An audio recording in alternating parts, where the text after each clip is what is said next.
palo mayombe. Limpieza de una casa. Usted debe tener en cuenta que aunque usted salga de su casa a trabajar, siempre sus entidades estarán con usted. Pero se aconseja darle conocimiento antes de salir a trabajar palo. Y una vez regrese a casa deberá limpiarla lo antes posible, porque siempre se nos pega cosas sucias o malas influencias de trabajar palo en otros lugares. E incluso si se trabaja en la propia casa, se aconseja limpiarla una vez por semana. Hay muchas formas de limpiar una casa de las malas influencias por el palo monte. La forma en que explicaré a continuación considero es la más efectiva. Materiales que necesitamos. Recuerda siempre confirmar los materiales con el enfumbe para saber cuál quitar o si hay que agregar algo más. 3 coco seco. Aguardiente. Velas. Tabacos. Cascarilla. Hierbas fuertes.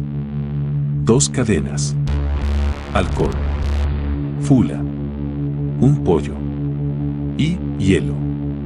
Primero usted pone detrás de la puerta un vaso de agua y una vela, y ahí hace un pequeño plante como siempre lo hizo.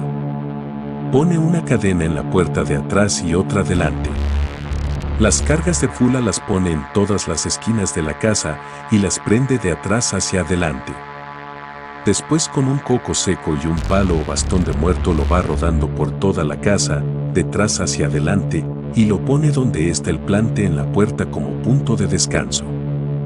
Las hierbas las pasa por toda la casa y rincones detrás para adelante, sacudiendo toda la casa como si fuese una escoba. No se olvide rociarla con humo de tabaco y aguardiente, y como punto de descanso lo pones en el plante de la puerta. El pollo lo das en la puerta de la casa y se pide lo que se quiere. Luego de dar el pollo, se le refresca con agua y miel de abejas donde cayó la sangre.